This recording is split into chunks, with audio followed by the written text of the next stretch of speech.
vanishes the night. You are the light that makes our darkness bright. You are a friend, faithful to the end, a pillar of might that shows us wrong from right.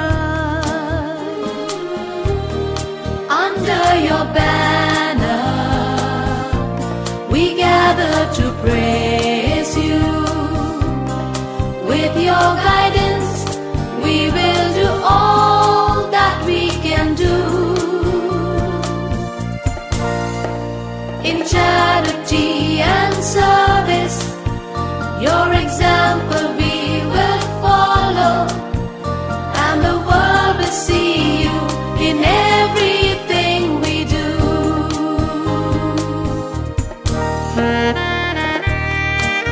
My dear sisters, I'm happy this evening to speak to you as you prepare yourself for the celebration of the feast of your patroness, St.Anne. Let us reflect today on the theme St.Anne, righteous mother who lived by faith.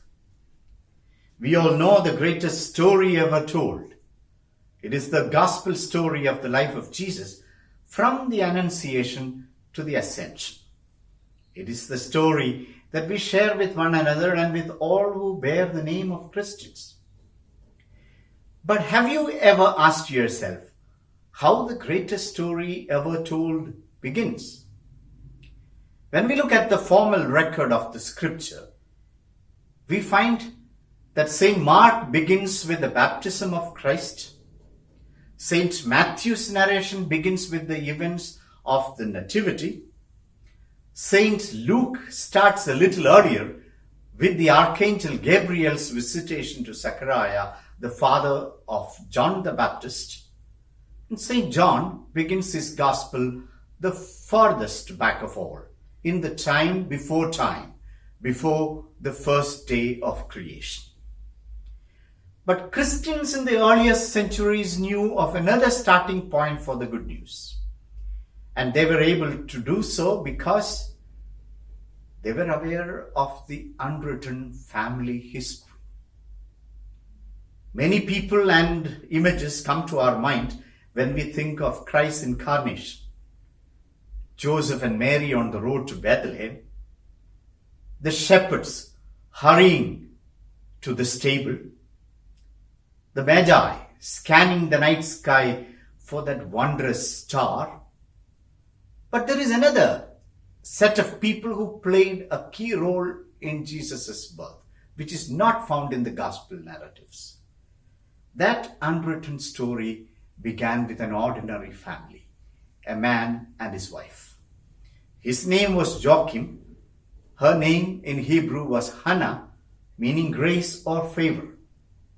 She's better known to us today as Anna or Anne. Perhaps there's a good reason why we don't think about them. To be certain, Joachim and Anna were not an extraordinary couple. Scripture tells us nothing about Mary's parents. Even their names come from a 2nd century document that combines legendary material along with the details that may well be historical. Still, there is a long tradition that celebrates this holy couple. We cannot see their role as insignificant as far as the history of salvation is concerned. This pious Jewish couple were entrusted with the mission of creating a loving and nurturing home environment for the girl who would become the Virgin Mother of God.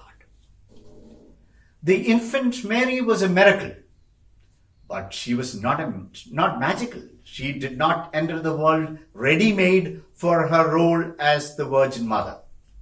The work of Joachim and Anne in God's plan of salvation did not end after the conception and 9 months of pregnancy. They were not called merely to be progenitors, but even more, to be parents. The Latin word is so fitting, sharing as it does a root with the word prepare. A parent is not simply the one who gives birth to a child, but the one who prepares a child to become an adult through instruction, through patience, by word and example.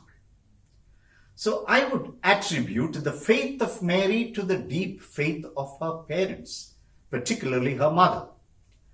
This too is part of the greatest story ever told, that the mother of our God had parents who were role models of love and self-sacrifice, of perseverance and prayer. One of the finest proofs of the faith of Anna is the manner in which she and her husband accepted the pregnancy of their teenage daughter, Mary. Were Mary's parents the first ones to discover that she was with child? Maybe. Mary confided the news to her mother as they did the laundry together or baked the bread together. We do not know. It is not impossible.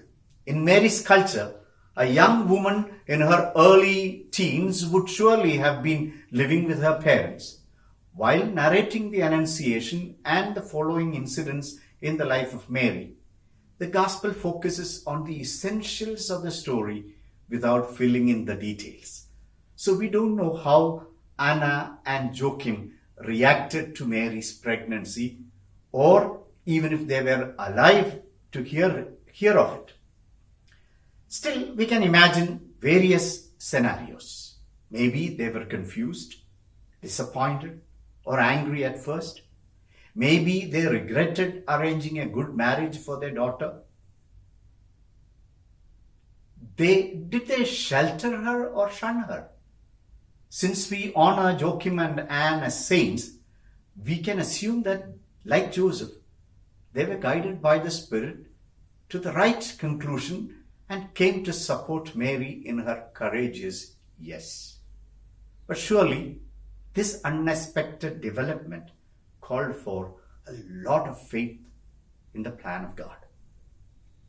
We do not hesitate to say that it is their faith in the promises of Yahweh, their faith in their religion, that helped them through these days of Mary's special situation. Mary herself would have imbibed a strong faith, seeing the faith of her parents. Without the motherly example of St.Anne, day by day and year by year, how would have the angel Gabriel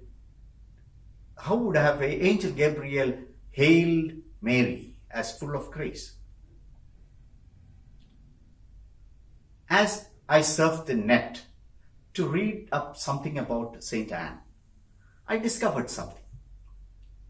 There were several diocesan faith education programs named after Saints Joachim and Anne. I guess that the reason for this emerges from the strong belief among Christians that the most important role of Saint Anne as the mother of our Blessed Mother was to be her faith educator, faith formator. Saint Anne was strong in her faith, and she was able to pass on this faith to her daughter. And this is perhaps the greatest message of this day. God has opened the gates of heaven to us as a community of faith, as a family.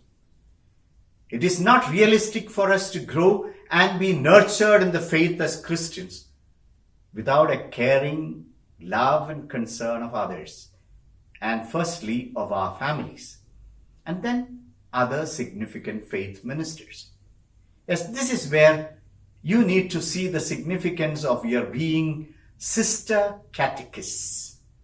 Saint Anne prompts you not only to be strong in faith, but also to pass on this faith to others in your mission.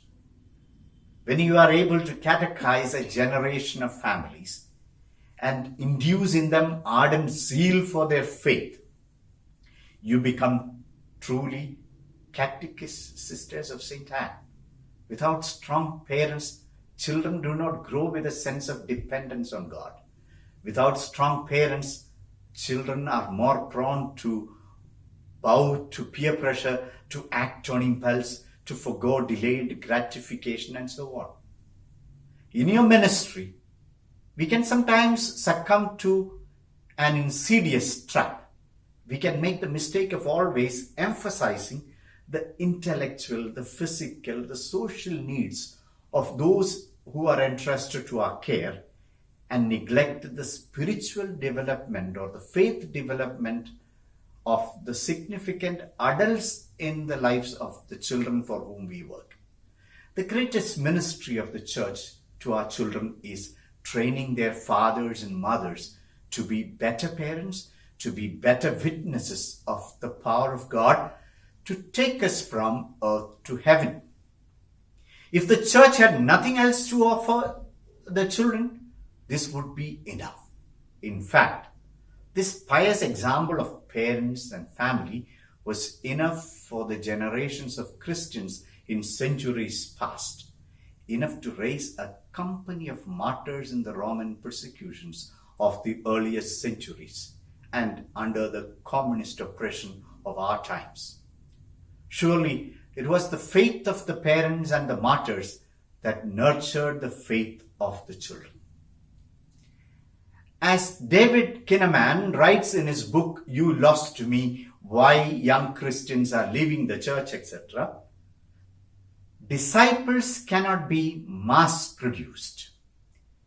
Disciples are handmade, one relationship at a time. When we begin the gospel with the story of Joachim and Anne, this is precisely the point. Disciples are not mass-produced, saints are handmade, one at a time. So it was for the Blessed Mother, the ever Virgin Mary, through the parenting of Joachim and Anne, so it was for our children today. May St.Anne, whose story is treasured by generations of believers, teach us how to be open to God's surprises. May she teach us the blessings of faithfulness and courage.